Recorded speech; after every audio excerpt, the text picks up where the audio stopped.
masih sangat-sangat gengsi, takut dibilang sebagai Pak Balu.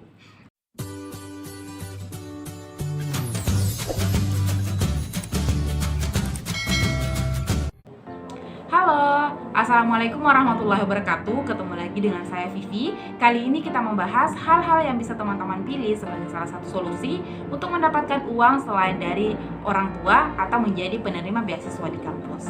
Mari kita lihat.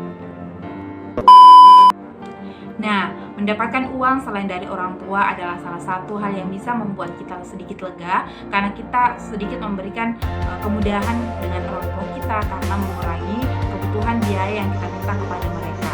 Nah, salah satu cara yang bisa kita lakukan adalah dengan menjadi penerima beasiswa. Namun tidak semua orang diberikan kesempatan yang sama dalam menerima penerimaan beasiswa karena penerimaan beasiswa biasanya memiliki syarat-syarat tertentu. Nah, kali ini saya sarankan bukan dalam bentuk beasiswa tetapi dalam bentuk usaha-usaha kecil yang bisa dilakukan oleh seorang mahasiswa. Mari kita lihat videonya. Yang pertama, menjadi guru privat atau guru les untuk adik-adik SMA, SMP, SD, dan bahkan TK sesuai dengan disiplin ilmu yang teman-teman pahami. Nah, di sini pasti teman-teman sudah tahu kalau pekerjaan ini sangat bisa dilakukan oleh seorang mahasiswa karena selain kita bisa mengatur waktunya, kita juga bisa memanfaatkan program studi yang kita pengetahuan dari program studi yang kita gunakan, khususnya untuk mata kuliah atau jurusan-jurusan yang memang memiliki mata pelajaran di sekolah, misalnya jurusan matematika, bahasa Indonesia, bahasa Inggris, IPA, IPS. Nah, itu biasanya lebih memiliki banyak peluang untuk menjadi guru privat atau guru les untuk adik-adik SMA sampai TK. Kalau TK mungkin Calistung dan sebagainya untuk les mereka. Nah, tapi tidak menutup kemungkinan dari jurusan-jurusan lain juga bisa menjadi guru privat dari mata pelajaran selain dari jurusan mereka. Intinya mereka memahami atau mempunyai ilmu terhadap mata pelajaran tersebut. Misalnya kita yang dari jurusan statistika, memang di SMA itu tidak ada mata kuliah fisika, tidak ada mata kuliah statistika maksud saya, tapi mungkin saja kita memiliki dasar-dasar pemahaman tentang matematika sehingga kita bisa mengajar matematika. Atau teman-teman yang dari fisika tidak memiliki fisika, mungkin hanya sedikit mempelajari tentang kimia di universitas, tetapi pada saat dia SMA dia mempunyai dasar-dasar tentang mata pelajaran kimia sehingga dia bisa mengajar kimia. Nah, selain itu teman-teman juga dengan menjadi guru privat, teman-teman bisa selain mendapatkan materi karena menawarkan jasa sebagai guru les atau guru privat, insya Allah teman-teman juga mendapatkan penambahan ilmu karena pastinya teman-teman sebelum melakukan proses pertemuan sama adik-adiknya atau sama siswa-siswanya, teman-teman tentunya belajar dulu. Jadi ada cara lagi sehingga teman-teman menambah ilmunya seperti itu. Nah, selanjutnya hal yang bisa teman-teman lakukan lagi adalah menjadi reseller atau buat jualan online.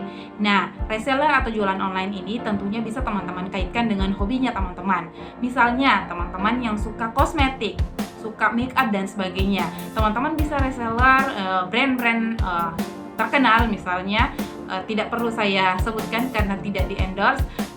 Tahulah teman-teman beberapa makeup yang terkenal, teman-teman bisa menjadi reseller di sana, kemudian buat akunnya sehingga teman-teman bisa menjual secara online untuk orang-orang yang suka kosmetik atau orang-orang yang suka fashion misalnya. Teman-teman bisa menjual pakaian-pakaian perempuan, pakaian-pakaian yang khusus untuk jilbab syar'i dan sebagainya. Intinya teman-teman sesuaikan dengan kesukaannya teman-teman sehingga teman-teman tidak merasa terpaksa dan suka terus mencintai apa yang teman-teman lakukan. Salah satunya tadi harus berkaitan dengan apa yang kita sukai. Itu hanya 2 contoh mulai dari kosmetik maupun fashion.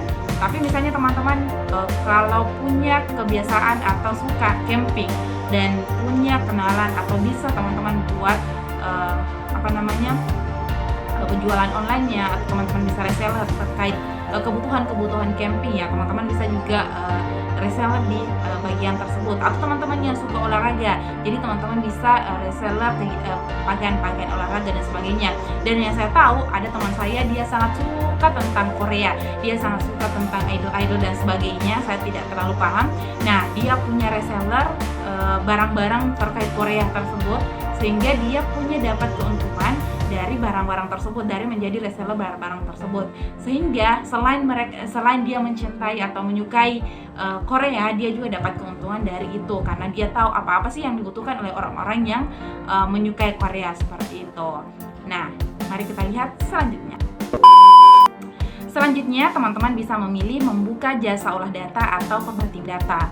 Nah, teman-teman, biasanya jasa olah data mungkin lebih condong ke jurusan statistika, tetapi tidak menutup kemungkinan dari jurusan-jurusan lain tidak bisa membuka jasa olah data, karena jasa olah data atau proses analisis data itu bisa dipelajari. Jadi bukan hanya bukan hanya orang-orang statistika yang bisa menganalisis data, bisa saja dari jurusan lain membuka jasa olah data. Nah, jasa olah data ini menurut saya juga sangat menjanjikan, karena bisa kita pahami bahwa setiap tahunnya, setiap harinya ada orang yang berjuang mengerjakan skripsinya, yang mungkin saja skripsi yang mereka kerjakan adalah membutuhkan analisis data, sehingga mencari tempat olah data yang terpercaya. Minimal teman-teman yang pertama lakukan adalah meyakinkan orang-orang terdekat atau meyakinkan orang-orang dekat-dekat jurusannya, dekat-dekat fakultasnya, atau intinya seuniversitas, bahwa ada analisis data yang teman-teman jalankan dan insya Allah berkualitas dan mengedepankan kejujuran, seperti itu. Nah, untuk biaya olah datanya sendiri bisa teman-teman tentukan sendiri sesuai dengan kesulitan analisisnya atau jumlah variabel yang dianalisis. Intinya dalam jasa olah data itu biasanya tidak mencap satu harga saja, karena bisa jadi satu harga itu tidak berlaku untuk semuanya, karena bisa jadi variabelnya banyak, sampelnya terlalu banyak, atau analisisnya memang sama tetapi dia ada tambahan yang lain, seperti itu. Jadi teman-teman bisa melihat dari segi kesulitan, jumlah variabel, dan kecepatan ingin diselesaikan analisis tersebut. Nah, selanjutnya teman-teman bisa mengikuti kegiatan-kegiatan pemerintah yang biasanya menyediakan dana. Salah satunya biasanya ada kegiatan penelitian mahasiswa dari lembaga-lembaga penelitian. Nah, biasanya disiapkan beberapa dana untuk pelaksanaan pelaksanaan penelitiannya. Nah, teman-teman bisa ikut di sana, karena teman-teman bisa mendapatkan uang saku, tapi harus membuat penelitian misalnya, atau teman-teman bisa menjadi tim survei dari beberapa lembaga pemerintahan yang biasanya mencari mahasiswa, karena katanya mahasiswa lebih idealis dalam mengisi data dan lebih paham tentang bagaimana pentingnya data. Nah, jadi teman-teman intinya bisa mencari kegiatan-kegiatan pemerintah yang menyiapkan dana. Nah, selanjutnya open pre-order. Open pre-order makanan. Biasanya teman-teman yang melakukan ini adalah kegiatan-kegiatan di UKM atau himpunan, tetapi menurut saya ini juga bisa dilakukan oleh teman-teman untuk menambah uangnya. Misalnya pada saat teman-teman butuh sekali uang untuk membeli buku misalnya. Nah, teman-teman lakukanlah open pre-order dengan cara misalnya teman-teman memilih apa yang akan dijual, kemudian menawarkan ke teman-teman dekatnya. Dan dengan pre-order juga teman-teman bisa lebih hemat dan lebih berhati-hati dalam menghadapi kemungkinan kerugian, karena teman-teman akan mengetahui siapa-siapa yang akan membeli dulu sebelum membuat produknya atau makanan, jika makanan yang menjadi pre-ordernya teman-teman, sehingga teman-teman insya Allah hanya membuat sesuai dengan berapa orang yang akan membeli, seperti itu. Jadi insya Allah jauh dari kata rugi. Nah, teman-teman bisa targetkan, misalnya teman-teman butuh uang 200.000 untuk membeli buku, ya teman-teman analisislah, saya punya modal sekian, sehingga untuk mendapatkan uang 200 saya harus menjual sekian dengan harga sekian, seperti itu.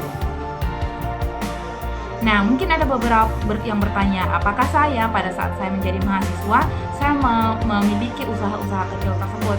Saya bilang atau saya sampaikan tidak, dan saya menyesali itu. Kenapa? Karena saya baru memulai setelah saya menjadi alumni, dan saya sadari bahwa ternyata hal-hal yang saya lakukan setelah menjadi alumni itu bisa saya lakukan pada saat saya menjadi mahasiswa. Misalnya jasa olah data, sebenarnya saya bisa memulai pada saat saya menjadi mahasiswa, tetapi saya menunda sampai akhirnya saya baru memulai setelah hampir 1 tahun saya menjadi seorang alumni. Kemudian reseller, saya punya reseller alat makan set.